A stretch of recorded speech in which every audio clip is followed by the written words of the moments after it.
আসসালামু আলাইকুম। আশা করি সবাই ভালো আছেন। আজকে আমাদের যথারীতি নিয়ম অনুযায়ী weekly the daily star analysis নিয়ে হাজির হয়ে গিয়েছি। অনেকেই মনে করেন যে এই ক্লাসগুলো করে আসলে কী লাভ, প্রশ্ন করেছিলেন কমেন্ট সেকশনে।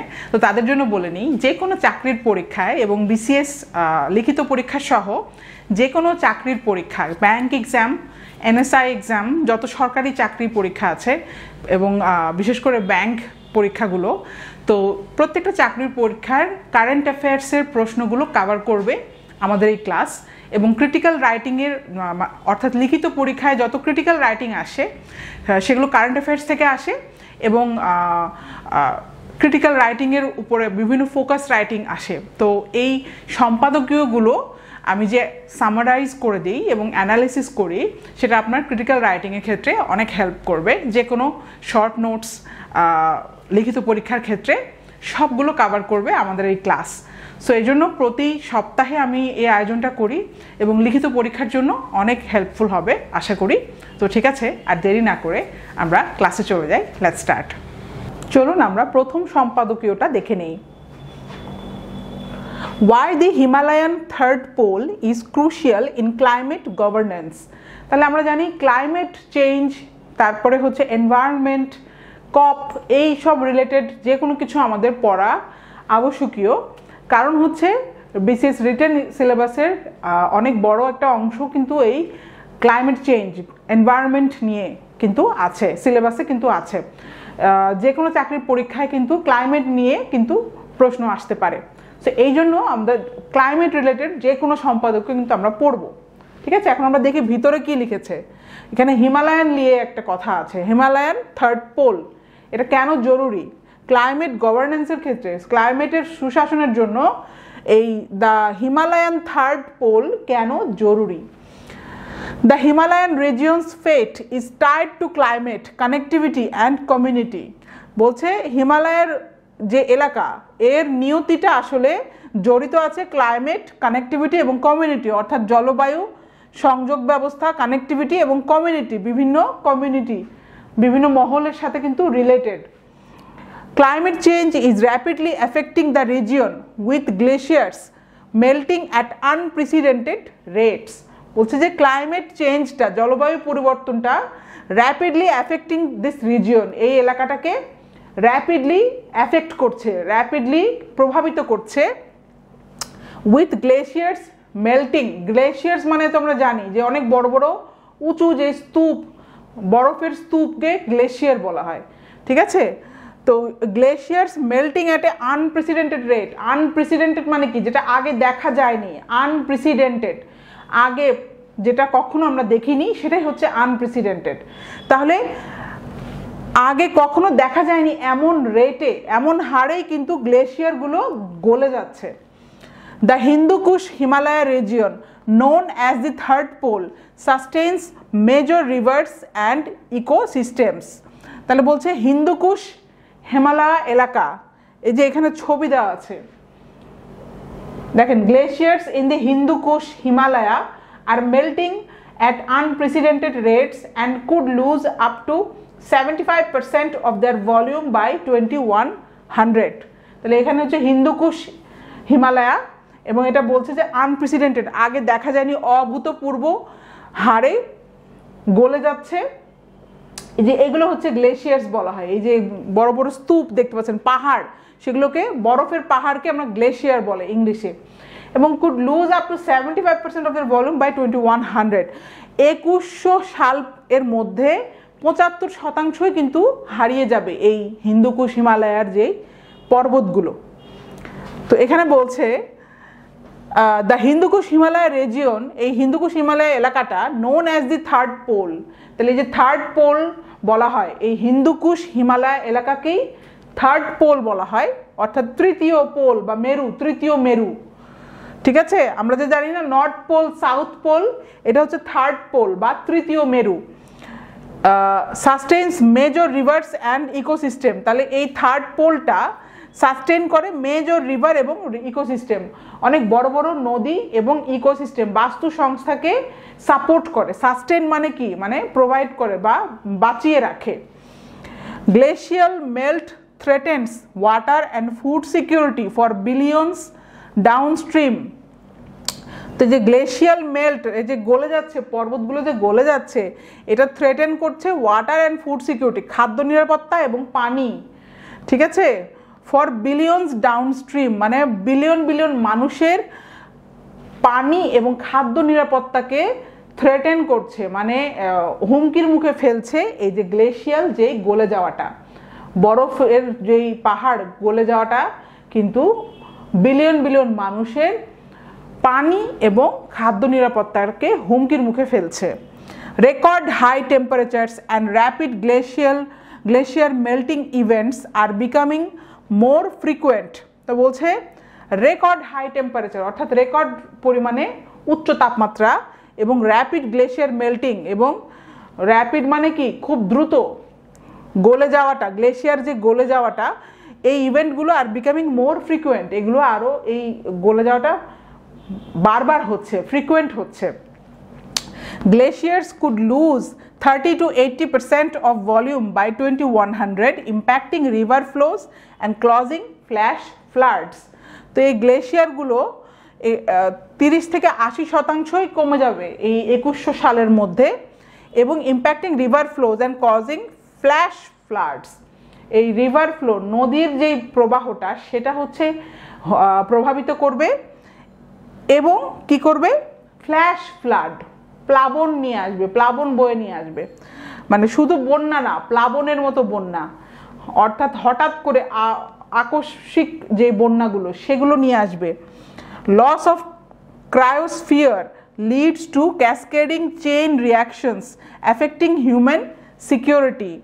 তো বলছে যে ক্রায়োস্ফিয়ার হচ্ছে এমন একটা জায়গা, হ্যাঁ, ক্রায়োস্ফিয়ারগুলো অর্থাৎ এই যে ক্রায়ো মানে হচ্ছে হিমো রিলেটেড, মানে ঠান্ডা, ক্রায়ো মানে হচ্ছে ঠান্ডা বা হিম রিলেটেড, ক্রায়োস্ফিয়ার মানে হচ্ছে বরফের যে এলাকাগুলোকে, সেগুলোকে বলা হয় ক্রায়োস্ফিয়ার।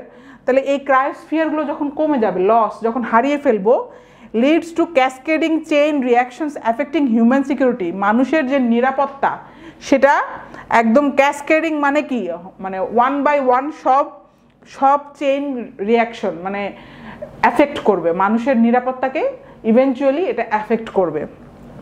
Climate change threatens biodiversity, livelihoods, leading to species extinction and income loss. তাহলে জলবায়ু পরিবর্তন এই জীববৈচিত্র্যকে হুমকির মুখে ফেলে এবং লাইভলিহুড অর্থাৎ মানুষের জীবিকাকে হুমকির মুখে ফেলে, লিডিং টু স্পিসিস এক্সটিংশন, মানে স্পিসিস এক্সটিংশন মানে কি, বিভিন্ন প্রজাতির বিলুপ্ত হয়ে যাবে এবং ইনকাম লস ঘটাবে এই climate change. Lack of global cooperation exacerbates the crisis with nations working in silos. বলছে ল্যাক অফ গ্লোবাল কোঅপারেশন অর্থাৎ বৈশ্বিক যে একটা সহযোগিতা, কোঅপারেশন, সেটার অভাব আছে, এবং এক্সাজারবেট মানে কি, এক্সাজারবেট মানে আরও খারাপ করা, আরও খারাপের দিকে নিয়ে যাওয়া, এই সংকটটাকে এক্সাজারবেট করছে, এই সংকটটাকে আরও বাড়িয়ে তুলছে। এবং with nations working in silos, বলছে যে নেশন জাতিরা কাজ করছে আলাদাভাবে। Regional collaboration on renewable energy and connectivity is proposed as a solution. তাহলে রিজিওনাল কোলাবোরেশন মানে আঞ্চলিক পারস্পরিক যে সহযোগিতা, এবং রিনিউয়েবল এনার্জি, ঠিক আছে, নবায়নযোগ্য যে জ্বালানি, এবং কানেক্টিভিটি, একে অপরের সাথে যেই কানেক্টিভিটিতে থাকা মানে সম্পর্কিত থাকাটা বা যুক্ত থাকাটা প্রপোজ করা হয়েছে যে সলিউশন হিসেবে। Bottom up community driven approaches are suggested to address the global climate crisis. তাহলে বলছে বটম আপ মানে কি, নিচ থেকে উপরে, কানেক্টিভিটি ড্রিভেন অর্থাৎ সম্পর্ক যুক্ত থাকার যে সেটা ড্রিভেন হতে হবে, কানেক্টিভিটি ড্রিভেন অ্যাপ্রোচ নিতে হবে। কিসের জন্য সাজেস্ট করা হয়েছে, টু অ্যাড্রেস, এই গ্লোবাল ক্লাইমেট ক্রাইসিসটাকে হ্যান্ডেল করার জন্য সাজেস্ট করা হয়েছে যে bottom up community driven approach গ্রহণ করতে হবে সলিউশন হিসেবে। ঠিক আছে, আমরা পরের সম্পাদকে চলে যাই। Bangladesh is amazing growth A potential catalyst for increased investment. তাহলে বাংলাদেশের অ্যামেজিং গ্রোথ, হ্যাঁ, বাংলাদেশের বিস্ময়কর যেই গ্রোথ হয়েছে বা উন্নয়ন যে হয়েছে, a potential catalyst for increased investment, তাহলে আরও বেশি ইনভেস্টমেন্ট বিনিয়োগ পাওয়ার ক্ষেত্রে একটা পোটেনশিয়াল ক্যাটালিস্ট, এটা একটা অনুঘটক। ঠিক আছে, তাহলে আমরা দেখি ভিতরে কি আছে। Bangladesh development has surpassed expectations leading to graduation from the UN's LDC list to developing country status by 2026। বলছে যে বাংলাদেশের যে উন্নয়নটা সারপাসড এক্সপেকটেশন, যত আশা আকাঙ্ক্ষা ছিল প্রত্যাশা ছাড়িয়ে গিয়েছে। Leading to graduation from UN, জাতিসংঘের LDC যে লিস্ট, সেখান থেকে বাংলাদেশ যে লিস্ট ডেভেলপিং কান্ট্রি স্ট্যাটাস 2026-এর মধ্যে পেয়ে যাবে উন্নয়নশীল দেশ। সবচেয়ে স্বল্পোন্নত দেশ থেকে বাংলাদেশ উন্নয়নশীল দেশের মর্যাদা পেয়ে যাবে by 2026। Massive infrastructure projects since 2009 funded locally and internationally include the Padma Bridge, Dhaka Metro Rail, highways and Digital Bangladesh। তাহলে বলছে ম্যাসিভ ইনফ্রাস্ট্রাকচার প্রজেক্ট, বড় বড়, হ্যাঁ ম্যাসিভ মানে বিশাল বড় বড় অবকাঠামো প্রজেক্টগুলো, অবকাঠামোর যেই প্রকল্পগুলো নেওয়া হয়েছে 2009 থেকে, হ্যাঁ, ফান্ডেড লোকালি এবং ইন্টারন্যাশনালি, অর্থাৎ জাতীয়ভাবে এবং আন্তর্জাতিকভাবে অর্থায়নের মাধ্যমে এগুলো হয়েছে কি পদ্মা ব্রিজ, তারপরে হচ্ছে ঢাকা মেট্রো রেল, হাইওয়েজ এবং কি ডিজিটাল বাংলাদেশ, এগুলো হয়েছে। National grid capacity exceeds 25,000 megawatt, supporting new investments in manufacturing and industrial development. তাহলে বলছে জাতীয় যে গ্রিড ক্যাপাসিটি আছে সেটা 25,000 মেগাওয়াট এক্সিড করেছে, ছাড়িয়ে গিয়েছে। সাপোর্টিং নিউ ইনভেস্টমেন্ট, যেটা হয়েছে যে নতুন নতুন বিনিয়োগ এবং ইন ম্যানুফ্যাকচারিংয়ের ক্ষেত্রে, উৎপাদনের ক্ষেত্রে নতুন নতুন বিনিয়োগকে সাপোর্ট করছে, এবং ইন্ডাস্ট্রিয়াল ডেভেলপমেন্ট, এই শিল্পগতভাবে, ঠিক আছে, বিভিন্ন ইন্ডাস্ট্রি শিল্পায়নের ক্ষেত্রে মানে শিল্পগতভাবে উন্নতিটা হয়েছে এই শুধু এই 25,000 মেগাওয়াট এক্সিড করার ক্ষেত্রে। এই জন্য এখন যেটা হচ্ছে যে উৎপাদনের ক্ষেত্রে বিনিয়োগটা বাড়াটা সাপোর্ট করছে। Digital connectivity has reduced the digital divide, improving economic, educational and social equality.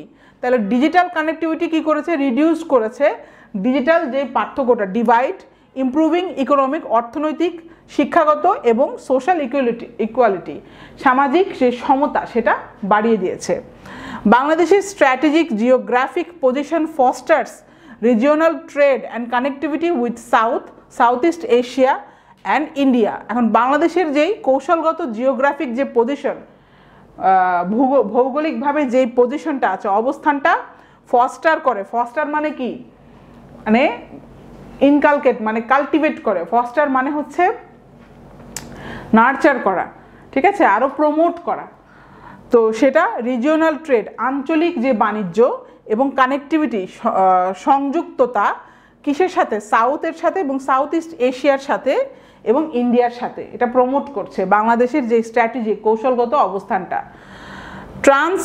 Transitioning from a dominant readymade garment industry to a diversified manufacturing base is underway with growth in leather, jute, health care and technology sectors. তাহলে transition ঘটছে বাংলাদেশে, শুধুমাত্র garment industry, readymade garment industry dominant, মানে বাংলাদেশে শুধুমাত্র কি readymade garment ইন্ডাস্ট্রির ক্ষেত্রেই কি অনেক ডমিনেন্ট, কিন্তু সেখান থেকে ট্রানজিশন হচ্ছে আরও ডাইভার্সিফাইড, আরও বিভিন্ন দিক থেকে ম্যানুফ্যাকচারিং, উৎপাদনের ক্ষেত্রে বেস তৈরি করছে। কিসের জন্য?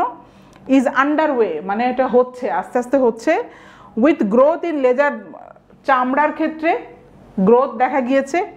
জুট পাটের ক্ষেত্রে, হেলথ কেয়ারের ক্ষেত্রে অর্থাৎ চিকিৎসা সেবা এবং টেকনোলজি সেক্টরের ক্ষেত্রে, প্রযুক্তিগত সেক্টরের ক্ষেত্রেও কিন্তু উন্নয়ন দেখা যাচ্ছে। Bangladesh has made progress toward the UN SDGs achieving goals in responsible consumption, climate action and more. Bangladesh progress দেখিয়েছে জাতিসংঘের যেই সাস্টেনেবল ডেভেলপমেন্ট গোল সেগুলোর ক্ষেত্রে এবং achieving goals in responsible consumption. Bangladesh achieve করেছে কোথায়? রেসপন্সিবল দায়িত্বশীল কনজামশন, ভোগের ক্ষেত্রে দায়িত্বশীল ভোগ, ঠিক আছে, ক্লাইমেট অ্যাকশন বায়ুর ক্ষেত্রে যে অ্যাকশনটা এবং আরও বিভিন্ন ক্ষেত্রে গোল অ্যাচিভ করেছে Bangladesh. With a large young labour force Bangladesh can leverage demographic ডিভিডেন্ডস for economic growth. বলছে বাংলাদেশের বিশাল একটা মানে খুবই তরুণ একটা লেবার ফোর্স আছে। বাংলাদেশ ক্যান লেভারেজ, বাংলাদেশ কাজে লাগাতে পারে, লেভারেজ মানে কি? কাজে লাগানো। ডেমোগ্রাফিক ডিভিডেন্ডস ফর ইকোনমিক গ্রোথ, অর্থনৈতিক উন্নয়নের ক্ষেত্রে বাংলাদেশ কাজে লাগাবে কি? ডেমোগ্রাফিক ডিভিডেন্ডকে। তো ডেমোগ্রাফিক ডিভিডেন্ড কিন্তু একটা আলাদা শর্ট নোটস।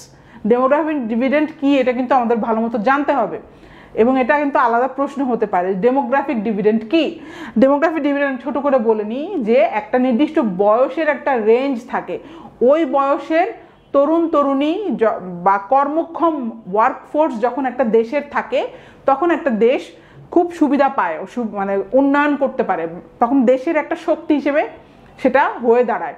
ওই কর্মক্ষম যেই জনবলটা, সেটাই হচ্ছে ডেমোগ্রাফিক ডিভিডেন্ড। ডিভিডেন্ড মানে কি? লভ্যাংশ। তো ডেমোগ্রাফিক মানে হচ্ছে রিলেটেড টু পপুলেশন। তো ওই জনগণ, ওই কর্মক্ষম জনগণ থেকে দেশ একটা লভ্যাংশ তুলে আনতে পারে, একটা এক্সট্রা বেনিফিট পায়, তো ওইটাকেই ডেমোগ্রাফিক ডিভিডেন্ড বলা হয়। তো ঠিক আছে, আমরা পরের ইশারা দেখি যে কি আছে। Social indicators like literacy rates and gender parity in education have improved, contributing to a skilled workforce.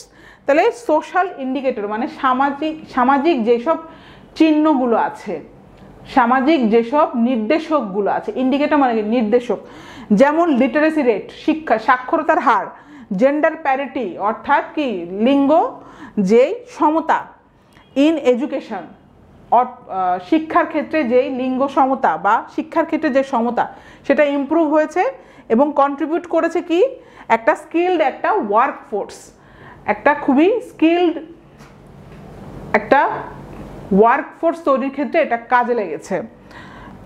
Inward remittances from non-resident Bangladeshis have financed trade deficits, ensuring economic stability. তাহলে ইনওয়ার্ড রেমিটেন্স যে এসেছে সেগুলো যারা non resident Bangladesh আছে, যেগুলো প্রবাসী বাংলাদেশি, তারা কি করেছে? ফাইন্যান্স ট্রেড ডেফিসিট, আমাদের যে বাণিজ্যের যে ঘাটতি আছে সেটা কিন্তু পুষিয়ে নিয়েছে। কারা? যারা প্রবাসী বাংলাদেশি আছে তারা যখন রেমিটেন্স পাঠিয়েছে, এই ট্রেড ডেফিসিটটা, বাণিজ্যের যে ঘাটতিটা, এটা পুষে গেছে এবং এনশিওরিং ইকোনমিক স্টেবিলিটি, এবং এরই মাধ্যমে অর্থনৈতিক যেই স্থিতিশীলতা সেটা কিন্তু এনশিওর হয়েছে। A growing middle class is driving domestic consumption, attracting FDI in various sectors. তাহলে বলছে আমাদের মধ্যবিত্তটা এটা অনেক গ্রোয়িং মানে বাড়ছে, মধ্যবিত্তরা উন্নয়ন করছে। তো এই মধ্যবিত্তরা কি করছে? ড্রাইভিং ডোমেস্টিক কনজাম্পশন, অর্থাৎ দেশীয় যেই ভোগ, দেশীয় যেই কনজাম্পশনটা সেটা কিন্তু ড্রাইভ করছে এই মিডল ক্লাস এবং অ্যাট্রাক্ট করছে কি এফডিআই, ফরেন ডিরেক্ট ইনভেস্টমেন্ট, বিভিন্ন খাতে বৈদেশিক যে বিনিয়োগটা সেটা কিন্তু আরও অ্যাট্রাক্ট করছে, অর্থাৎ কাছে ডাকছে, মানে এফডিআই কি করছে? প্রমোট করছে যেন সবাই বিনিয়োগ করে। Bangladesh development serves as a model for other developing Nations with a stable government and a low debt to GDP ratio supporting continued growth. তো বাংলাদেশের যেই উন্নয়নটা সেটা আসলে বলছে যে একটা মডেল, অন্যান্য উন্নয়নশীল দেশের জন্য একটা মডেল হিসেবে কাজ করবে।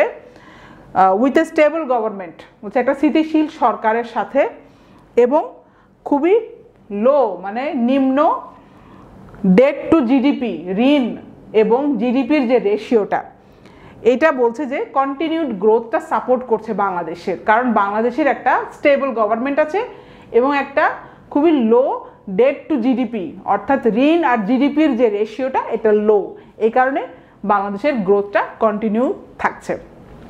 তো ঠিক আছে, আমরা পরের সম্পাদকীয়টা দেখে নিই। এটা আমাদের খবর গেল হচ্ছে এপ্রিল 9, অর্থাৎ 9 এপ্রিলের খবর আমরা দেখলাম। আচ্ছা, Bangladesh can become upper middle income country by 2031 ICCB। তাহলে এখানে আরও একটা আমরা খুবই ভালো অর্থাৎ পজিটিভ একটা সম্পাদকীয় দেখব। একটু আগে আমরা একটা পজিটিভ সম্পাদকীয় দেখলাম, এখন আরেকটা পজিটিভ সম্পাদকীয় দেখব যেটা আশা জাগায় 2031-এর মধ্যে বাংলাদেশ হতে পারে কি আপার মিডল ইনকাম, উচ্চ মধ্য ইনকাম দেশ হিসেবে। সেটা কে বলছে? ICCB। দেখি ভিতরে কি আছে। Bangladesh has achieved lower middle income status in 2015 and aims to become an upper middle income country by 2031। বলছে বাংলাদেশ অ্যাচিভ করেছে কি লোয়ার মিডল ইনকাম স্ট্যাটাস, নিম্ন মধ্য আয় এর দেশ, এই স্ট্যাটাস পেয়েছে হচ্ছে 2015-তে, এবং এইমস টু বিকাম, বাংলাদেশের লক্ষ্য হচ্ছে আপার মিডল, একটা উচ্চ মধ্য আয়ের একটা দেশ হবে 2031-এর মধ্যে। After LDC graduation in November 2026, Bangladesh faces significant preference erosion in exports despite offers of extended preferential access from the EU and UK। তো বলছে যে LDC স্বল্পোন্নত দেশ, LDC যে গ্র্যাজুয়েশনটা 2026-এর নভেম্বরে হবে, তো Bangladesh faces significant preference erosion. তো বাংলাদেশ ফেস করবে কি বলেন তো? সিগনিফিক্যান্ট, যথেষ্ট পরিমাণে প্রেফারেন্স ইরোশন, ইরোশন মানে ক্ষয়ে যাওয়া, প্রেফারেন্সটা হারিয়ে ফেলবে ইন এক্সপোর্টস, এক্সপোর্টসের ক্ষেত্রে অর্থাৎ রপ্তানির ক্ষেত্রে। Despite offers of extended preferential access from the EU and UK, European union এবং UK, ইউনাইটেড কিংডম থেকে যদিও অফার আছে কি এক্সটেন্ডেড প্রেফারেন্সিয়াল অ্যাক্সেস, তারা অফার করেছে যে না তোমাদেরকে আরেকটু এক্সটেন্ড করে দিব, আরেকটু বাড়িয়ে দিব প্রেফারেন্সিয়াল অ্যাক্সেস যেটা পেতা আগে সেটা যেন পায়, এটা UK এবং EU অফার দিয়েছে। কিন্তু তারপরে বাংলাদেশের অনেক কিন্তু সিগনিফিক্যান্ট লস হবে এই প্রেফারেন্সের ক্ষেত্রে। কেন? কারণ LDC গ্র্যাজুয়েশন করে ফেলবে 2026-এর মধ্যে, 2026-এর নভেম্বরে। ASEAN presents a lucrative export market for Bangladesh with a population of 661 million and a GDP of 3.08 trillion, offering opportunities to increase exports। তো বলছে আসিয়ান যে দেশগুলো আছে, আসিয়ান দেশগুলো একটা লুক্রেটিভ এক্সপোর্ট মার্কেট হতে পারে বাংলাদেশের জন্য, কারণ এদের পপুলেশন 661 মিলিয়ন এবং জিডিপি হচ্ছে 3.08 ট্রিলিয়নের জিডিপি, এবং এক্সপোর্টস বাড়াতে পারে, এক্সপোর্টের যে অপরচুনিটি এটা কিন্তু বাড়তে পারে আসিয়ানের দেশে, আমরা বাংলাদেশ কিন্তু এক্সপোর্টস করতে পারে। Infrastructure projects nearing completion including the Padma multipurpose bridge, Dhaka elevated expressway, Bangabandhu tunnel and Hazrat Shahjalal international airport's third terminal are expected to yield benefits. তো বলছে ইনফ্রাস্ট্রাকচার যত প্রজেক্ট আছে অর্থাৎ অবকাঠামোগত যত প্রকল্প আছে সেগুলো আস্তে আস্তে নিয়ারিং কমপ্লিশন, এই যে আস্তে আস্তে সেগুলো সম্পূর্ণ হয়ে যাচ্ছে। কমপ্লিশন মানে কি? সেগুলো প্রজেক্টগুলো কমপ্লিট হয়ে যাচ্ছে, মানে প্রজেক্টগুলো শেষ হয়ে যাচ্ছে। ইনক্লুডিং কি কি দেখেন, পদ্মা বহু মাল্টিপারপাস মানে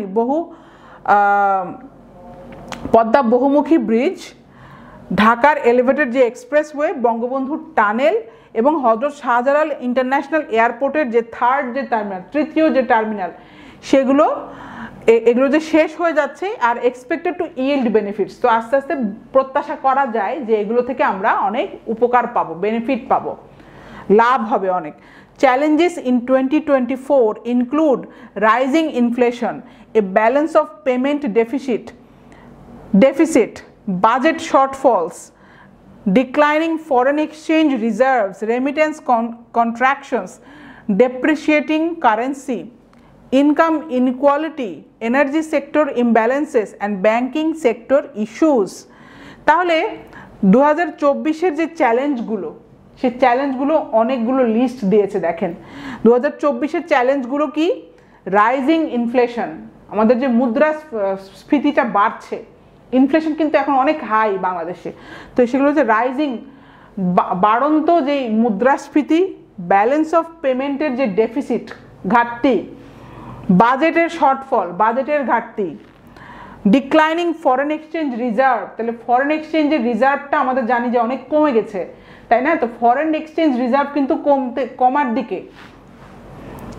রেমিটেন্স কন্ট্রাকশন, রেমিটেন্সটা কমে গিয়েছে অনেক। কন্ট্রাকশন মানে কি? সংকুচিত হয়ে গিয়েছে। ডেপ্রিসিয়েটিং কারেন্সি মানে কি? আমাদের মুদ্রা অর্থাৎ টাকার যে ভ্যালুটা কমে যাওয়া, ডেপ্রিসিয়েট করা।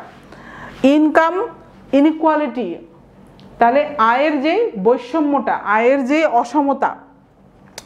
এনার্জি সেক্টর ইমব্যালেন্সেস, এই চ্যালেঞ্জের মধ্যে দেখেন বলছে যে এনার্জি সেক্টর অর্থাৎ জ্বালানি খাতে যে ইমব্যালেন্সগুলো আছে, যে বৈষম্যগুলো, ঠিক আছে? এবং ব্যাংকিং সেক্টরের যে ইস্যুটা, ব্যাংকিং সেক্টর তো আমরা জানি যে এখন খুবই হট একটা টপিক হচ্ছে ব্যাংকিং সেক্টর। মার্জ হয়ে যাচ্ছে, অ্যাকুইজিশন হয়ে যাচ্ছে, তাই না? ব্যাংকের যে অবস্থা, তো ব্যাংকিং সেক্টর ইস্যুস। তো এখানে অনেকগুলো চ্যালেঞ্জের কথা বলা হচ্ছে 2024-এর যে চ্যালেঞ্জগুলো।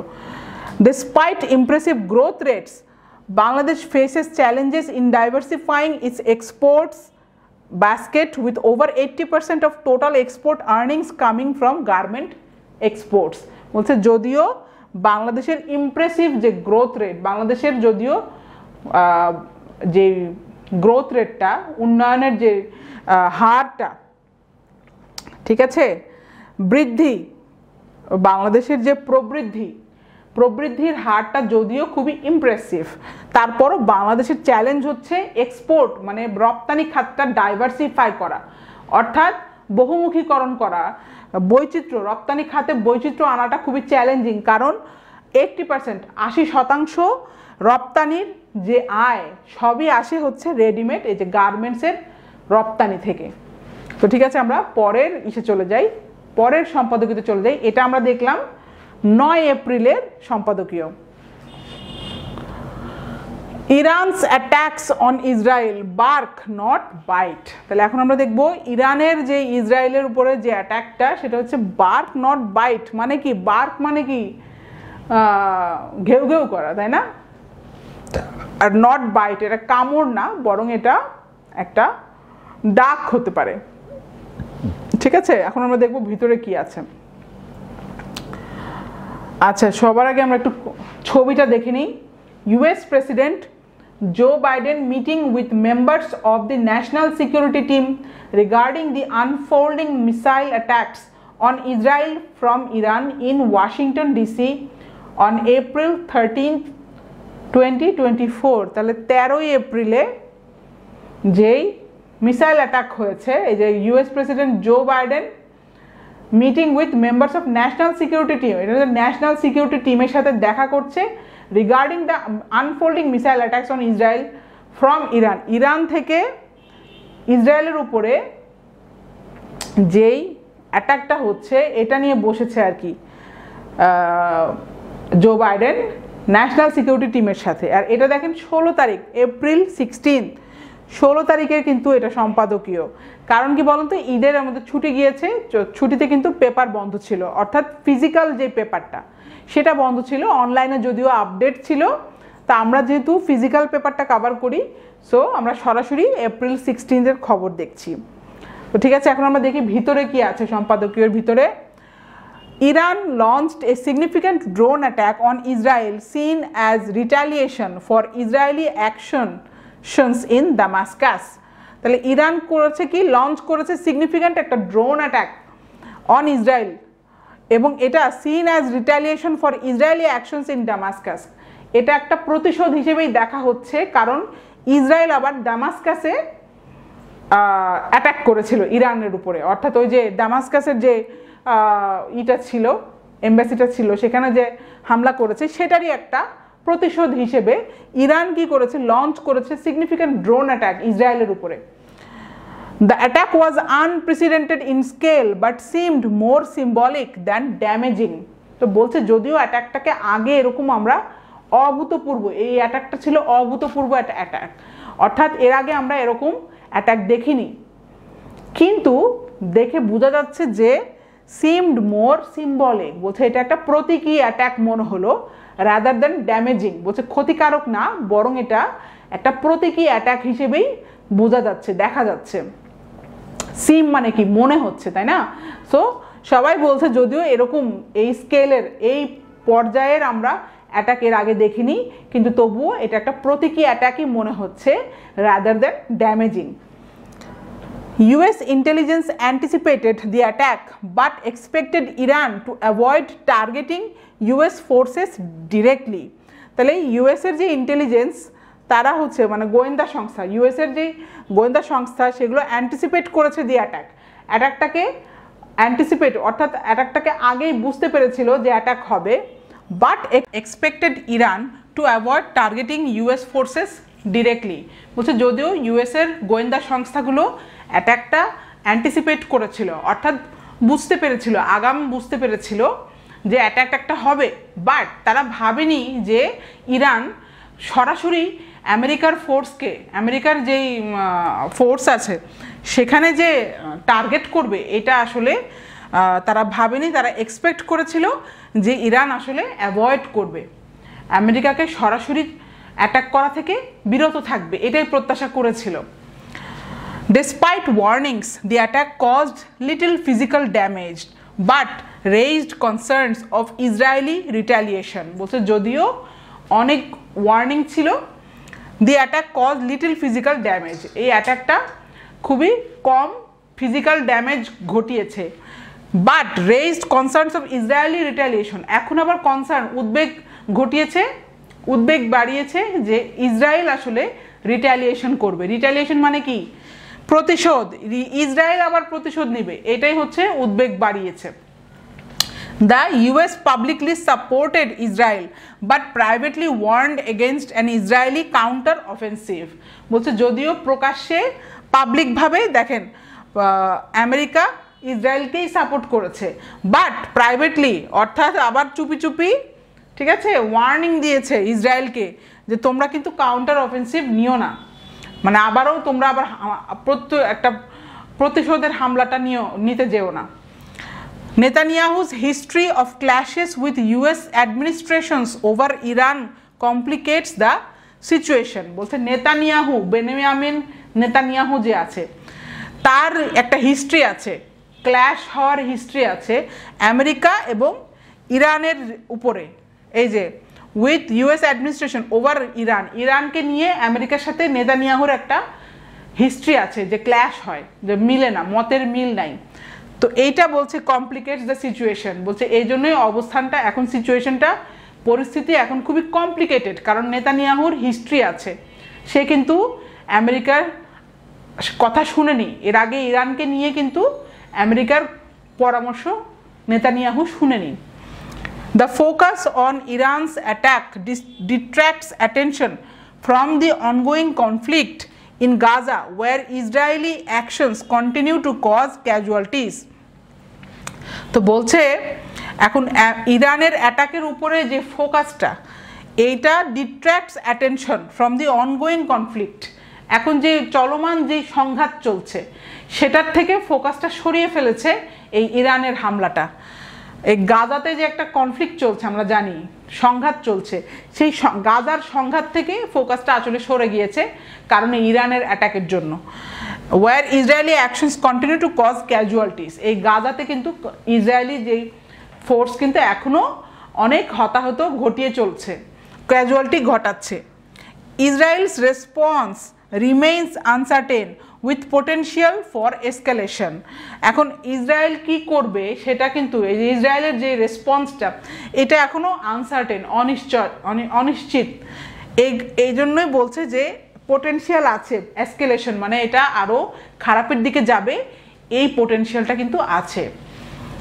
The biggest damage from Iran's attacks is diverting diverting attention from the Gaza conflict where innocent Palestinians are suffering. তো বলছে সবচেয়ে বড় যে ড্যামেজটা হচ্ছে ইরানের অ্যাটাকটাকে নিয়ে সেটা হচ্ছে ডাইভার্টিং দ্য ফোকাস, এই ডাইভার্টিং অ্যাটেনশন।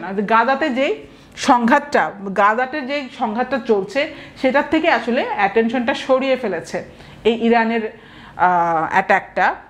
এটাই হচ্ছে সবচেয়ে বড় ড্যামেজ, কারণ গাজাতে ইনোসেন্ট প্যালেস্টিনিয়ানসরা এখন suffering. The situation remains tense with potential for further escalation and regional instability. তো বলছে এই পরিস্থিতি এখন খুবই টেন্সড, ঠিক আছে, খুবই টান উত্তেজনা আছে পরিস্থিতি, কারণ হচ্ছে পোটেনশিয়াল আছে, ভবিষ্যতে সম্ভাবনা আছে ফার্দার এসকালেশন, এটা আরও বাড়বে, এবং আঞ্চলিক যেই অস্থিতিশীলতার একটা সম্ভাবনা কিন্তু রয়ে গিয়েছে। তো ঠিক আছে, আমরা দেখে নিলাম। আমি পরের সম্পাদকীয়তে চলে যাই। হিস্টোরিক মুজিবনগর ডে টুডে, যে 17ই এপ্রিলের 17 তারিখ, এটা আমরা জানি যে মুজিবনগর, ঐতিহাসিক মুজিবনগর দিবস। তো দেখি মুজিবনগর দিবস নিয়ে কিছু কথা আছে, আমরা এটার জন্য দেখে নিব। যে কোনো এমসিকিউ পরীক্ষায় কিন্তু ইম্পর্টেন্ট এই মুজিবনগর দিবস। আচ্ছা, today is Mujibnagar day, A historic occasion in Bangladesh. বলছে যে আজকে মুজিবনগর দিবস এবং এটা একটি ঐতিহাসিক উপলক্ষ বাংলাদেশে। Meherpur district and the Ministry of Liberation War Affairs have made elaborate preparations to observe the event. তো বলছে মেহেরপুরের যে জেলা, মেহেরপুর জেলা এবং ministry of liberation war affairs, মুক্তিযুদ্ধ বিষয়ক যে মন্ত্রণালয়, তারা ইলাবোরেট, ব্যাপক তারা আয়োজন করেছে, প্রিপারেশন নিয়েছে টু অবজার্ভ দ্য ইভেন্ট, যে এই দিবস পালনের জন্য ব্যাপক প্রিপারেশন নিয়েছে, ব্যাপক কার্যকলাপের জন্য অবজার্ভ মানে কি, এই দিবস পালনের জন্য অনেক কিন্তু প্রস্তুতি নিয়েছে। ইলাবোরেট মানে কি, বিশাল প্রস্তুতি নিয়েছে। Mujibnagar day commemorates the swearing in of the first government of Bangladesh in 1971. তাহলে মুজিবনগর যে দিবসটা 1971-এ যে প্রথম শপথ নেওয়া, যে সোয়ারিং ইন, ঠিক আছে, প্রথম সরকার গঠন, বাংলাদেশের সরকার গঠনের যে শপথ নেওয়াটা, সেটা কিন্তু কোমেমোরেট করে 1971 সালে। এটা কোমেমোরেট মানে কি, স্মৃতি নিয়ে আসে। এই দিনেই কিন্তু কি হয়েছিল, বাংলাদেশের প্রথম সরকার গঠিত হয়েছিল এবং শপথটা নেওয়া হয়েছিল। Extensive preparations have been made, including cleaning, painting, and ensuring amenities like electricity, water, and temporary toilets. তাহলে কি বলছে, এক্সটেন্সিভ প্রিপারেশন মানে ব্যাপক প্রস্তুতি নেওয়া হয়েছে, যেমন ক্লিনিং, পরিষ্কার, পেইন্টিং করা, রং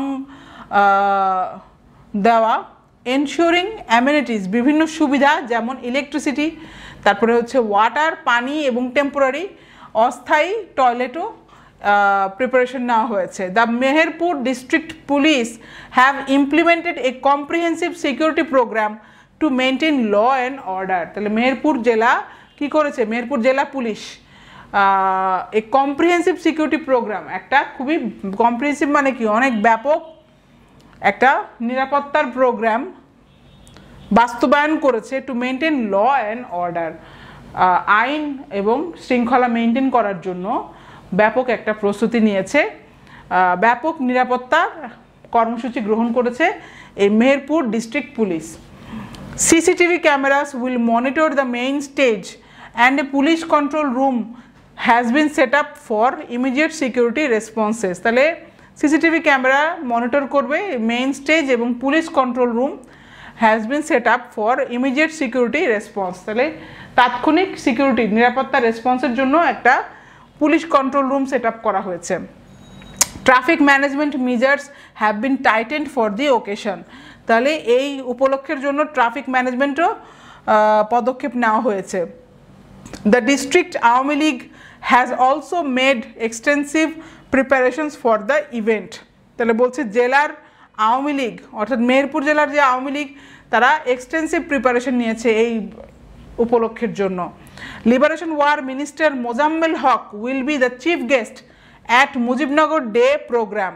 তাহলে এই মুক্তিযোদ্ধা মন্ত্রণালয়ের যে মুক্তিযোদ্ধা মন্ত্রী মোজাম্মেল হক হচ্ছে চিফ গেস্ট এই মুজিবনগর দিবস প্রোগ্রামে। The government has directed all secondary and higher secondary educational institutions across the country to observe Mujibnagar day. তাহলে সরকার কি নির্দেশনা দিয়েছে?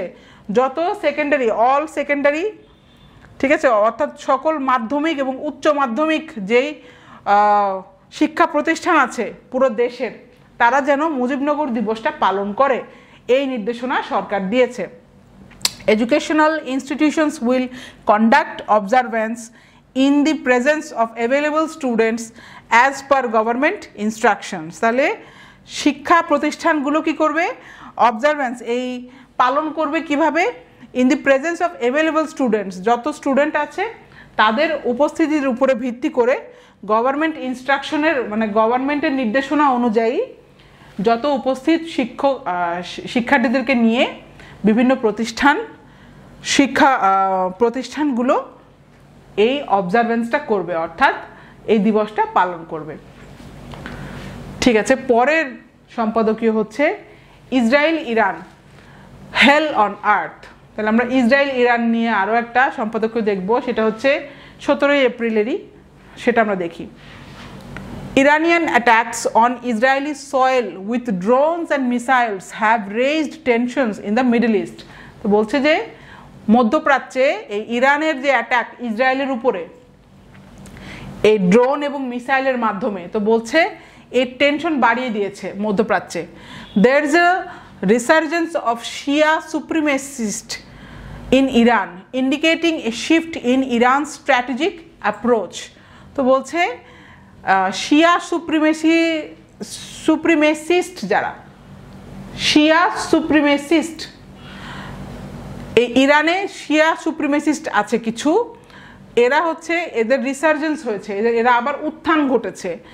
Indicating A shift in Iran strategic approach, ইরানের যে কৌশলগত অ্যাপ্রোচটা এটার মধ্যে একটা শিফট আসবে, এটাই বোঝা যাচ্ছে। শিফট মানে কি? একটা পরিবর্তন দেখা দিবে। প্রপোজড $14 billion অর্থাৎ proposed $14 billion US military aid to Israel may exacerbate conflict in Gaza and fuel tensions with Iran and its proxies। তো বলছে 14 বিলিয়নের যে একটা প্রপোজ US মিলিটারি এইড আছে, ইসরায়েলকে আরও সহায়তা করবে, মিলিটারি সহায়তা করবে আমেরিকা, সেটা হচ্ছে প্রস্তাবিত $14 বিলিয়ন। ঠিক আছে, তো এইটা আরও গাজাতে যে সংঘাত চলছে সেটা আরও এক্সাসারবেট করবে, অর্থাৎ আরও খারাপের দিকে নিয়ে যাবে। ঠিক আছে, খারাপ করে দিবে। এবং fuel tensions with Iran and it's proxies, এটা ফিউল করবে, অর্থাৎ কি? এটা আরও ইন্ধন যোগাবে ইরানের সাথে যে কনফ্লিক্ট চলছে। ঠিক আছে, ইরানের সাথে যে একটা টেনশন চলছে সেটা বাড়িয়ে দিবে, এবং এর প্রক্সি, ইরানের যে প্রক্সি আছে এবং এর প্রক্সিগুলো সেক্ষেত্রেও টেনশনটা বাড়িয়ে দিবে। Israel's allies are working to convince Israel to show restraint to avoid further escalation. এখন ইসরায়েলের যে অ্যালাই আছে, অর্থাৎ বন্ধু, ইসরায়েলের যত বন্ধু দেশ আছে আমেরিকা সহ, তারা they are working to convince ইসরায়েলকে কনভিন্স করার চেষ্টা করছে, ইসরায়েলকে মানিয়ে নেওয়ার চেষ্টা করছে যে to show restraint to avoid further escalation, যে তুমি এখন রেস্ট্রেইন্ট দেখাও, তুমি একটু বিরত থাকো, তাহলে যেন আর ফার্দার এসকালেশন না হয়, যেন এই জিনিসটা আরও খারাপের দিকে যেন না যায়। এই জন্য ইসরায়েলের যত বন্ধু দেশ আছে তারা চেষ্টা করছে ইসরায়েলকে বোঝাতে যে তুমি যেন আরও তুমি বিরত থাকো, তুমি আর এসকালেশনটা বাড়িয়ে দিও না, মানে এই টেনশনটা তুমি আর বাড়িয়ে দিও না, তুমি রেস্ট্রেন্ট থাকো, তুমি বিরত থাকো। Iran's retaliation to Israel's attacks mirrors past incidents, indicating a message to the US। তো বলছে ইরানের যে রিটালিয়েশন টু ইসরায়েল অ্যাটাক, ইসরায়েলের অ্যাটাকের উপরে ইরানের যে প্রতিশোধটা, এটা মিররস পাস্ট ইনসিডেন্টস। মিরর মানে কি? প্রতিফলিত করে, অর্থাৎ এর আগেও এই ঘটনা ঘটেছে এবং indicating A message to the US. বলছে এটা আমেরিকার প্রতি একটা মেসেজ হিসেবে চিহ্নিত হচ্ছে, আমেরিকাকে একটা মেসেজ দিচ্ছে ইরান এই রিটালিয়েশনের মাধ্যমে। Netanyahu faces political options including perpetual war or direct conflict with Iran. তাহলে নেতানিয়াহুর হাতে এখন দুটো পলিটিক্যাল অপশন আছে, অর্থাৎ রাজনৈতিক দুটো তার কাছে চয়েস আছে, অপশন আছে। এক হচ্ছে তুমি ওয়ারটাকে পারপেচুয়েট করো, পারপেচুয়েট মানে চিরকাল নিয়ে যাওয়া, ঠিক আছে, চিরন্তন করে যাওয়া, সেটাকে বলে পারপেচুয়েট। তাহলে পারপেচুয়াল ওয়ার, তাহলে তুমি কি সারা জীবন কি তুমি যুদ্ধই করবা, নাকি আরেকটা অপশন হচ্ছে সরাসরি সংঘাত, ইরানের সাথে সরাসরি সংঘাতে লিপ্ত হওয়া, যে কোনো একটা। এরকম দুটো অপশন হচ্ছে নেতানিয়াহুর হাতে আছে। Biden's response is complicated, balancing support for Israel with avoiding direct engagement in conflict. তো বাইডেন আবার কি একটা চিপায় পড়ে গিয়েছে, আমরা বলি না। বাইডেনের যে রেসপন্সটা দেখালো সেটা একটা কমপ্লিকেটেড, জটিল হয়ে গিয়েছে, কারণ সে ব্যালেন্সিং সাপোর্ট ফর ইসরায়েলের প্রতি সাপোর্টও দেখাচ্ছে, আবার avoiding direct engagement in conflict, সংঘাতের সাথে সরাসরি এঙ্গেজ না হওয়াটাও, মানে এঙ্গেজ হওয়া থেকে বিরত থাকাটা। তাহলে বাইডেনের রেসপন্সটা complicated. Dialogue with Tehran is suggested as the best option for Biden despite potential challenges. বলছে যদিও পোটেনশিয়াল সম্ভাবনাময় বিভিন্ন চ্যালেঞ্জ আছে সামনে, কিন্তু বেস্ট অপশন হচ্ছে বাইডেনের জন্য, সবচেয়ে বেস্ট অপশন হচ্ছে তেহরানের সাথে একটা সংলাপে বসা। Tensions between Israel and Hezbollah add complexity to the situation. বলছে ইসরায়েলের সাথে হিজবুল্লাহরও সমস্যা আছে, হিজবুল্লাহরও টেনশন চলছে, টানাপোড়েন চলছে, হিজবুল্লাহর সাথে ইসরায়েলের সমস্যা। তো এটা হচ্ছে আরও পরিস্থিতিকে কমপ্লেক্স করে ফেলছে, কমপ্লেক্সিটি, জটিলতা বাড়িয়ে দিচ্ছে। Iranians' military capabilities, including its missile arsenal and potential ties with Russia and China, are highlighted. তো এখন ইরানের মিলিটারি যত ক্যাপাবিলিটি আছে এবং ইনক্লুডিং এর মিসাইল আর্সেনাল, ইরানের যে মিসাইলের অস্ত্রাগারটা আছে, এবং potential ties with Russia and China, ইরানের কিন্তু আবার রাশিয়া এবং চায়নার সাথেও কিন্তু সংযোগটা আছে। তো এটাই বলছে, এটা হাইলাইটেড, সবাই এখন এটা হাইলাইট করছে যে ইরানের কিন্তু এই সম্ভাবনাগুলো আছে। Iran's nuclear programme raises concerns and could unite Russia and China against US hegemony. বলছে ইরানের আবার কি আছে, নিউক্লিয়ার প্রোগ্রাম আছে, তো সেটা উদ্বেগটা বাড়িয়ে দিচ্ছে এবং এটা কি করতে পারে, রাশিয়া এবং চায়নাকে একত্রিত করতে পারে ইউএস হেজেমনি, ইউএসের যে প্রভাব বলয়, ইউএসের যে বিশাল প্রভাব। হেজেমনি কি জানি আমরা, অনেক দৌরাত্ম্য, সবচেয়ে মানে প্রভাব, ঠিক আছে, এই আমেরিকার প্রভাব বলয়ের এগেনস্টে রাশিয়া এবং চায়নাকে একত্রিত করে ফেলতে পারে এই ইরানের nuclear programme. The future of the situation remains uncertain. না, the US expresses a desire to avoid war with Iran. এখন আমেরিকা আবার প্রকাশ করেছে যে তারা ইরানের সাথে যুদ্ধে যেতে চায় না, ইরানের সাথে যুদ্ধ অ্যাভয়েড করতে চাচ্ছে America. The future of the situation remains uncertain with geopolitical dynamics playing out like a game of chess.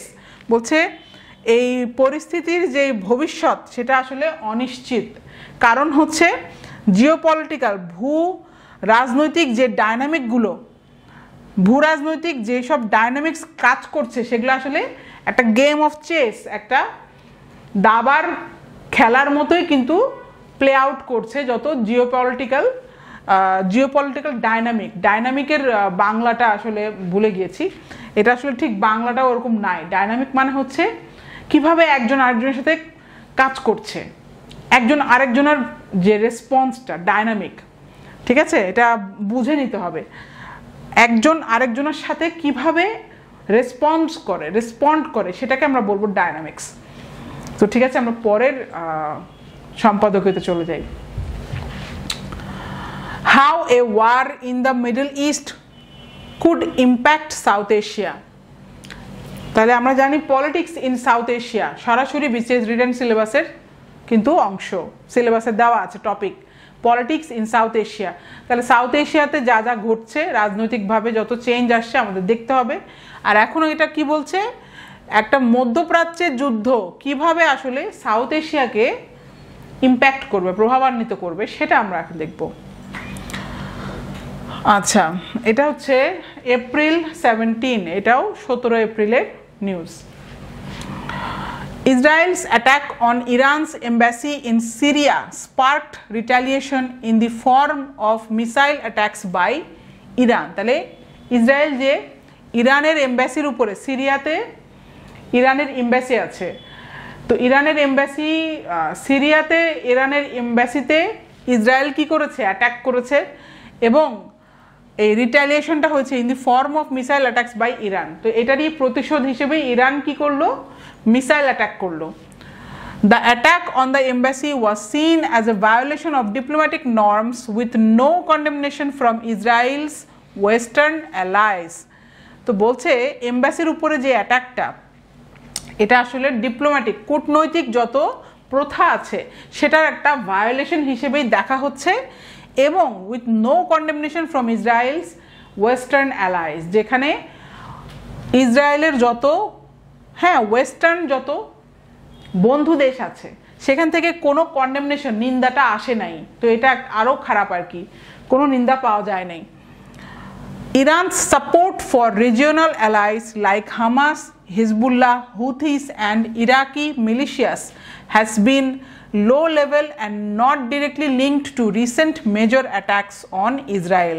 তাহলে ইরানের যে support for regional Alice like, এই যে ইরান সাপোর্ট করছে কাকে, হামাস, হিজবুল্লাহ, হুথি এবং ইরাকি মিলিশিয়া, এবং এটা হচ্ছে লো লেভেলের একটা support, and not directly link to recent major attacks on Israel. বলছে এটা কিন্তু ইসরায়েলের প্রতি যেই অ্যাটাকটা করলো ইরান, এটা কিন্তু লিঙ্কড না, এটা কিন্তু এটার সাথে জড়িত না যে ইরান হামাসকে সাপোর্ট করে, হিজবুল্লাহকে করে, হুতিকে সাপোর্ট করে এবং ইরাকি মিলিশিয়াকে যে সাপোর্ট করে, এটা কিন্তু রিসেন্ট অ্যাটাক ইসরায়েলের উপরে যে অ্যাটাকটা করলো ইরান সেটার সাথে লিঙ্কড না। Analyst suggest Israel's motive was to draw Iran into conflict, potentially involving the US. তাহলে অ্যানালিস্ট, বিভিন্ন বিশেষজ্ঞরা কি বলছে, তারা সাজেস্ট করছে যে ইসরায়েলের মোটিভ ছিল আসলে ইরানকে কনফ্লিক্টে নিয়ে আসা, পোটেনশিয়ালি ইনভলভিং দ্য ইউএস, এবং এরই মাধ্যমে আমেরিকাও কিন্তু ইনভলভ হয়ে যাবে।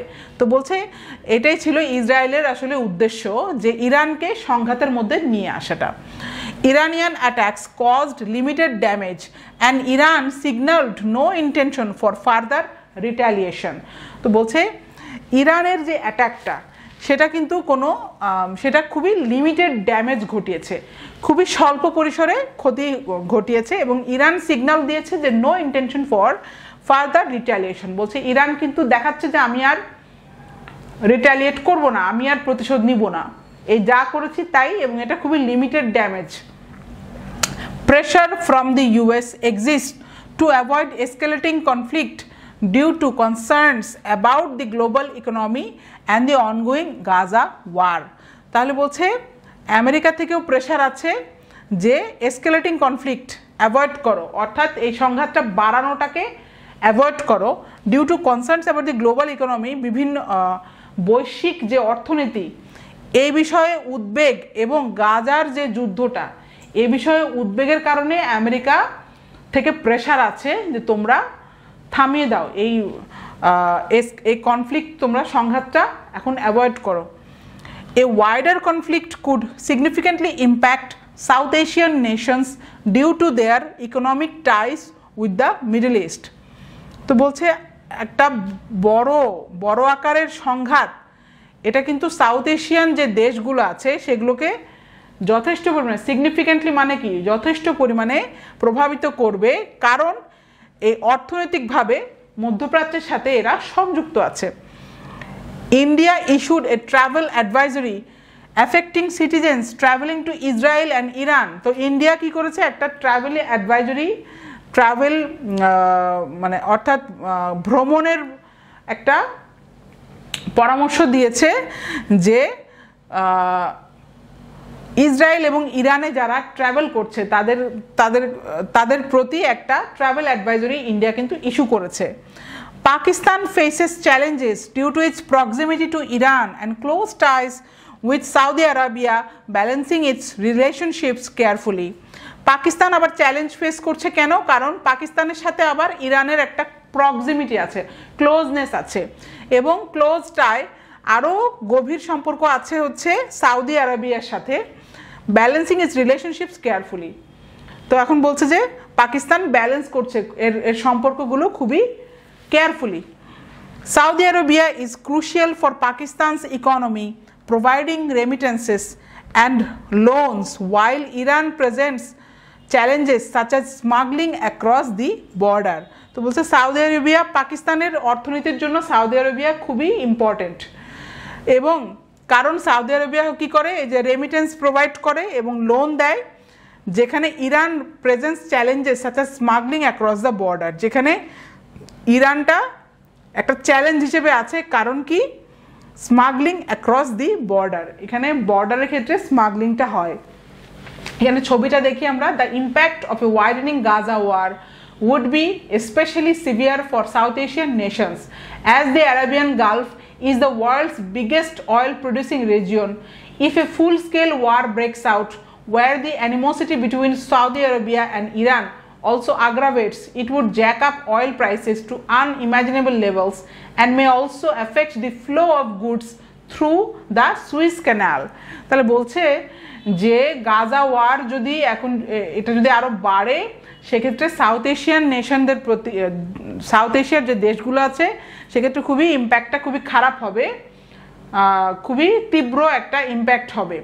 কারণ কি, এই অ্যারাবিয়ান যে গালফ সেটা হচ্ছে ওয়ার্ল্ডের বিগেস্ট অয়েল প্রডিউসিং রিজন, সবচেয়ে বড় তেল উৎপাদনকারী অঞ্চল, এবং একটা full scale war breaks out, যদি একটা সত্যি বড় একটা যুদ্ধ যদি লেগে যায়, ওয়ার দি অ্যানিমোসিটি বিটুইন, যেখানে সাউদি আরবিয়া এবং ইরানের যেই শত্রুতা সেটা কিন্তু আরও বাড়বে, সাউদি আরবিয়া এবং ইরানের শত্রুতা কিন্তু আরও বেড়ে যাবে যদি একটা যুদ্ধ লেগে যায়, এবং Jack up oil prices unimaginable levels, সেক্ষেত্রে তেলের প্রাইস কিন্তু সবচেয়ে একদম অভাবনীয় পর্যায়ে বেড়ে যাবে, এবং may also affect the flow of goods through the Swiss canal, এবং সুইস ক্যানালের সাথে, সুইস ক্যানালের মাধ্যমে যত প্রোডাক্ট অর্থাৎ পণ্য যে যাওয়া আসা করে সেটা কিন্তু কি করবে, সেটার যে প্রবাহ সেটা কিন্তু প্রভাবান্বিত করবে, প্রভাব যে ফ্লো অফ গুডস সেটা অ্যাফেক্ট করবে। তো ঠিক আছে, আমরা পরের সম্পাদকীয়টা দেখে নিই, a feminist approach to climate solutions. তাহলে আমরা জানি যে ক্লাইমেট রিলেটেড সব কিছু আমাদের পড়তে হবে, তো এখানে বলছে একটা ফেমিনিস্ট অ্যাপ্রোচ, নারীবাদী অ্যাপ্রোচ টু ক্লাইমেট সলিউশন। তাহলে দেখি এটা এপ্রিল 18, আচ্ছা 18 এপ্রিলের সম্পাদকীয়। Participation in climate and environmental decision making is a human right, yet women are under represented specially within the UNFCCC framework. তো বলছে জলবায়ু এবং পরিবেশ বিষয়ক যত ডিসিশন মেকিং আছে সেক্ষেত্রে অংশগ্রহণ একটা হিউম্যান রাইট, এটা একটা মানবাধিকার, ইয়েট তারপরও women are underrepresented specially within the UNFCCC framework. তাহলে ইউএনএফসিসিসি যে ফ্রেমওয়ার্ক সেখানে তারপরও উইমেন আর আন্ডার রিপ্রেজেন্টেটেড, মানে কি নারীরা যথেষ্ট পরিমাণে রিপ্রেজেন্টেড না, নারীদেরকে সুযোগ দেওয়াটা হচ্ছে না। Despite efforts, gender balance in UNFCCC negotiations remains insufficient, with only 34% women at COP28 and persistent disparities in delegation composition. তো বলছে যদিও এফোর্ট আছে তারপরও জেন্ডার ব্যালেন্স, এই যে ইউএনএফসিসি যে নেগোসিয়েশনের মধ্যে জেন্ডার ব্যালেন্স, যে লিঙ্গ সমতাটা কিন্তু ইনসাফিসিয়েন্ট, যেটা এখনও অপ্রতুল, যেখানে মাত্র 34% নারী এই যে COP28 ছিল। আর persistent disparities in delegation composition, যেখানে পারসিস্টেন্ট ডিসপ্যারিটি মানে চলছে সবসময়, কিন্তু দেখা গেছে যে একটা অসমতা একটা রয়ে গিয়েছে ডেলিগেশন কম্পোজিশন, অর্থাৎ যখন ডেলিগেশন পাঠায়, যখন বিভিন্ন দেশে যখন ডেলিগেশনটা পাঠানো হয় সেক্ষেত্রেও কিন্তু একটা লিঙ্গ বৈষম্য থেকে গিয়েছে। Women, girls and gender minorities disproportionately face climate impacts with limited access to resources and decision making power. তারা নারীরা এবং যে ছোট মেয়েরা এবং জেন্ডার মাইনরিটিস, ঠিক আছে, তারা ডিসপ্রপোর্শনেটলি ফেস ক্লাইমেট ইম্প্যাক্টস, তারা জলবায়ুর যে প্রভাবটা সেটা তারা ফেস করে ডিসপ্রপোর্শনেটলি, মানে যেটা অসঙ্গতভাবে অনেক বেশি তারা ফেস করে, এবং লিমিটেড অ্যাক্সেস থাকে তাদের রিসোর্সেস ক্ষেত্রে, বিভিন্ন রিসোর্সেসের ক্ষেত্রে তাদের লিমিটেড অ্যাক্সেস, তাদের ইটা কম, তাদের অ্যাক্সেসটা খুবই কম এবং ডিসিশন মেকিং পাওয়ারটা নেই। Women's empowerment in climate action involves their representation in decision making structures to contribute unique knowledge and expertise. তো বলছে নারীর যে এম্পাওয়ারমেন্ট, নারীর যে ক্ষমতায়ন ইন ক্লাইমেট অ্যাকশন ইনভলভ করে কি তাদের representation in decision making structure, এই নীতি নির্ধারণ বা সিদ্ধান্ত নেওয়ার ক্ষেত্রে তাদের রিপ্রেজেন্টেশন থাকতে হবে, অর্থাৎ নারীদের উপস্থিতি থাকতে হবে। Two contribute unique knowledge and expertise, কারণ তারা অবদান রাখতে পারে তাদের ইউনিক একটা নলেজ, তাদের জ্ঞান এবং তাদের এক্সপার্টিজ, তাদের দক্ষতা দিয়ে তারা কিন্তু কন্ট্রিবিউট করতে পারবে। Indigenous and local women's leadership in climate action needs support for effective local solutions and conservation efforts. তাহলে ইন্ডিজেনাস মানে কি? ইন্ডিজেনাস মানে হচ্ছে আদিবাসী। তাহলে আদিবাসী এবং লোকাল উইমেন্স লিডারশিপ, তাদের যে নেতৃত্ব এই ক্লাইমেট অ্যাকশনের ক্ষেত্রে, সেক্ষেত্রে সাপোর্ট দরকার for effective local solutions and conservation efforts. যদি কার্যকরভাবে যদি লোকাল সলিউশন এবং কনজারভেশন এফোর্টস যদি আমরা নিতে চাই, সেক্ষেত্রে আদিবাসী নারী এবং যত লোকাল নারী মানে তা হচ্ছে আঞ্চলিক বা এলাকার যেই নারীরা, ঠিক আছে, ওই নির্দিষ্ট এলাকার নারীরা, তাদের নেতৃত্বটা দরকার ক্লাইমেট অ্যাকশনের ক্ষেত্রে, তাদের নেতৃত্বে ক্লাইমেট অ্যাকশন নেওয়া দরকার।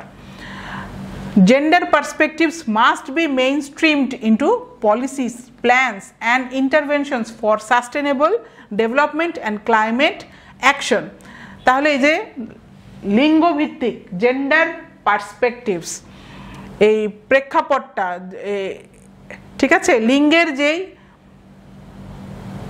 পার্সপেক্টিভ আছে, প্রেক্ষাপটটা নিয়ে কাজ করা, মাস্ট বি মেইনস্ট্রিম করা উচিত, মানে এটা আরও মেইনস্ট্রিম করা উচিত, অর্থাৎ নর্মালাইজেশন করা উচিত এই পলিসি, বিভিন্ন প্ল্যান, ঠিক আছে, নীতি নির্ধারণ এবং বিভিন্ন প্ল্যান এবং ইন্টারভেনশনের ক্ষেত্রে, বিভিন্ন হস্তক্ষেপের ক্ষেত্রে এই সাস্টেনেবল ডেভেলপমেন্ট এবং ক্লাইমেট অ্যাকশন, টেকসই উন্নয়ন এবং ক্লাইমেট জলবায়ু যে অ্যাকশন, এগুলোর ক্ষেত্রে, ঠিক আছে, এই জেন্ডার পার্সপেক্টিভটা আরও নর্মালাইজ করা উচিত বিভিন্ন প্ল্যান এবং পলিসি গ্রহণের ক্ষেত্রে। Intersectionality is crucial for understanding how social identities intersect with climate injustices such as environmental racism and impacts on indigenous communities and people with disabilities. তাহলে বলছে ইন্টারসেকশনালিটি মানে কি বিভিন্ন সেকশনের ক্ষেত্রে, হ্যাঁ, রিপ্রেজেন্টেশনটা হওয়াটা জরুরি, কারণ আমরা বুঝতে পারবো যে আন্ডারস্ট্যান্ডিং সোশ্যাল আইডেন্টিটিস, কীভাবে আসলে সামাজিক পরিচিতিটা, সামাজিক যে পরিচয় সেটা আসলে কিভাবে ক্লাইমেট ইনজাস্টিস, এই জলবায়ু যে অবিচার, সেক্ষেত্রে কিভাবে ইন্টারসেক্ট করে, সাচ অ্যাজ যেমন এনভায়রনমেন্টাল রেসিজম, পরিবেশগত রেসিজম, ঠিক আছে, পরিবেশগত বৈষম্য, ইম্প্যাক্টস অন ইন্ডিজিনাস কমিউনিটিস, এই যে আদিবাসী যে মহল, আদিবাসী যেই কমিউনিটি আছে, আদিবাসী যে সম্প্রদায়, তাদের উপরে কী ধরনের প্রভাব ফেলছে, এবং পিপল উইথ ডিসেবিলিটি, যারা যারা আসলে ডিসেবিলিটি মানে কি, প্রতিবন্ধকতা, প্রতিবন্ধী যারা, তাদের উপরে কি ইম্প্যাক্টটা পড়ছে এটা জানার জন্য আমাদের এই ইন্টারসেকশনালিটিটা খুবই ক্রুশিয়াল, খুবই জরুরি। Feminist approaches offer opportunities for positive change by empowering marginalized groups and challenging patriarchal norms। তাহলে নারীবাদী অ্যাপ্রোচ যদি আমরা নেই সেক্ষেত্রে বিভিন্ন অপরচুনিটিটা আসবে, অপরচুনিটি দেয় যাতে পজিটিভ চেঞ্জ ঘটে by empowering marginalised groups. Marginalised মানে কি, একদম দলিত যে গ্রুপগুলো আছে, ঠিক আছে, যেমন আদিবাসী যারা, marginalised groups and challenging patriarchal norms, পুরুষতান্ত্রিক যেসব প্রথা সেগুলোকে চ্যালেঞ্জ করতে পারবে, ঠিক আছে। কারণ কি, ফেমিনিস্ট অ্যাপ্রোচ হচ্ছে পজিটিভ চেঞ্জের সুযোগ করে দেয়, ঠিক আছে। কেন? কারণ মার্জিনালাইজ গ্রুপগুলো ক্ষমতায়ন হয়। Collaboration between governments, NGOs and grassroots organizations is essential for advancing climate and gender justice through evidence-based advocacy and community engagement। তাহলে বিভিন্ন সরকার মানে গভর্নমেন্ট, NGO এবং তৃণমূলের যেই প্রতিষ্ঠানগুলো আছে সেগুলোর সবার কোলাবোরেশন যদি হয়, একত্রে কাজ করলে ইজ এসেনশিয়াল, একত্রে কাজ করাটা জরুরি। কেন? কারণ advancing climate and gender justice, এই জলবায়ু ন্যায় জাস্টিস এবং জেন্ডার জাস্টিস, লিঙ্গভিত্তিক যে জাস্টিসটা, সেটা অ্যাডভান্স করার ক্ষেত্রে এদের কোলাবোরেশনটা খুবই জরুরি। এবং evidence based advocacy and community engagement, evidence based প্রমাণ সহকারে অ্যাডভোকেসি এবং কমিউনিটি এঙ্গেজমেন্ট, বিভিন্ন মহলের এঙ্গেজমেন্টটাকে কী করবে, অ্যাডভান্স করার ক্ষেত্রে NGO, সরকার এবং তৃণমূল অর্গানাইজেশনের কোলাবোরেশনটা জরুরি। Policy makers need to prioritise funding for locally led gender responsive climate solutions, promote economic justice and empower local communities specially women and youth. তো বলছে নীতি নির্ধারক যারা, এই যে পলিসি মেকার্স, নীতি নির্ধারকরা তাদের প্রায়োরিটাইজ করতে হবে, তারা নীতি নির্ধারকরা যাতে অগ্রাধিকার দেয়, ফান্ডিং অর্থায়নের ক্ষেত্রে অগ্রাধিকার দেয়, ঠিক আছে, যে locally led gender responsive climate solution, এই যে লিঙ্গ ভিত্তিক ক্লাইমেট সলিউশনের ক্ষেত্রে হ্যাঁ ফান্ডিংটা আনতে হবে পলিসি মেকারদের, প্রমোট করতে হবে ইকোনমিক জাস্টিস এবং এম্পাওয়ার করতে হবে লোকাল কমিউনিটিসকে, স্পেশালি উইমেন এবং ইয়াথ, স্পেশালি মহিলা অর্থাৎ নারী এবং তরুণ, এদেরকে এম্পাওয়ারের মাধ্যমে। সো ঠিক আছে, that's it for today's class. আমরা কিন্তু দুটো PDF দিচ্ছি, একটা হচ্ছে ক্লাস PDF, আরেকটা হচ্ছে পুরো নিউজ পেপারের PDF, যাতে আপনাদের নিউজ পেপার আর ঘাটতে না হয়। মেইন আর্টিকেলের সবগুলো আমরা একত্রে করে আপনাদেরকে PDF দিয়ে দিচ্ছি। সো এই দুটো PDFই কাজে লাগাবেন, পুরো আর্টিকেলটা পড়ে নেবেন, কারণ পুরো আর্টিকেল পড়ার কিন্তু কোনো বিকল্প নেই। তো ঠিক আছে, কেমন লাগছে জানাবেন, কমেন্ট সেকশনে আমাদের সাথে যুক্ত থাকবেন। দেখা হবে নেক্সট ক্লাসে, ভালো থাকবেন, আসসালামু আলাইকুম।